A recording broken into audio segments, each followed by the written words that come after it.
मेरे 2 बेटे हैं और इससे बड़े हैं दोनों, उनसे मशवरा करना बहुत ज़रूरी है। भाई अरमीन, मुझे तुम्हारी बेटी बहुत पसंद आई। मैं बेटे की जल्द से जल्द शादी करना चाहती हूँ।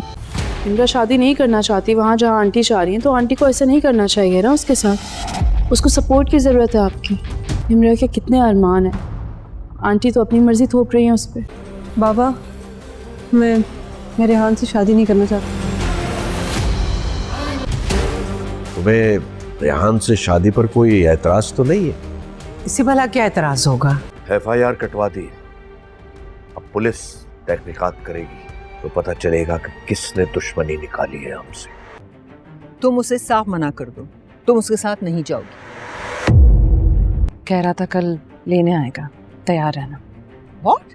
तुम बैंक को कॉल करो और उसे मना कर दो। उसे बोलो कि 2-4 दिन में जब मामला सब ठीक हो जाएंगे, सब चीज़ें रूटीन में आ जाएंगी, तो फिर वो तब आ जाए। हमजा बता रहा है कि मामला काफ़ी ख़राब हो गए हैं। तो ये फासले भी तो तुम्हारी वजह से ही आए हैं, ख़त्म कर दो। हमारे दरमियान जितने फासले आ चुके हैं, मुझे नहीं लगता अब हम साथ रह सकते। अगर किसी तरीके से भी फरीद और हमजा घर पर ना हो तो मैं किसी तरह भी इस मामले को संभाल लूंगी। साहब का फोन था, गोदाम में आग लग गई है। क्या? निम्रा की माँ उसकी शादी दाइम से करने के हक में नहीं है। वो निम्रा का रिश्ता कहीं और तय कर देंगी और इस बात की खबर निम्रा के बाप तक को भी नहीं होगी। निम्रा को इस बात पर बहुत गुस्सा है कि उसकी माँ उसे बेगानों की तरह कहीं भी प्यार रही है। अलीज़े निम्रा का साथ देगी और उसे कहेगी कि उसे पहला कदम खुद उठाना पड़ेगा। निम्रा अपनी माँ की साजिश नाकाम करेगी और अपने बाप को बता देगी कि वो दाइम को पसंद करती है और उसी से शादी करेगी। फरीदा बेगम नहीं चाहती कि निम्रा की शादी दाइम से हो, क्योंकि दाइम बहुत ही अच्छा इंसान है और अगर एक बार वो हमजा और बाप से मिल गया तो वो सबको मुतासर कर लेगा।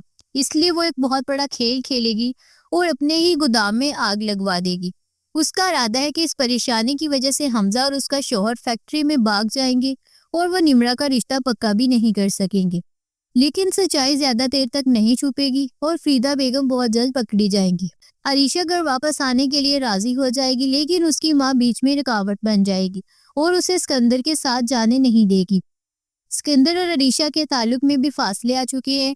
सिकंदर इस ताल्लुक को खत्म ना करने का कहेगा, लेकिन अरीशा कहेगी कि ये फासला भी तो तुम्हारी वजह से ही आया है ना। फरीदा बेगम का अपने ही गोदाम को आग लगा देना सिर्फ अपनी बेटी की शादी रुकवाने के लिए एक सख्त और जालमाना साजिश है, जो कि ड्रामे में बहुत बड़ा सस्पेंस लाएगी। दूसरी तरफ निम्रा का अपने बाप से सच बोलना एक अच्छा कदम है। अरीशा और सिकंदर के ताल्लुक में फासले का बढ़ना भी इस परेशानी को बढ़ा रहा है।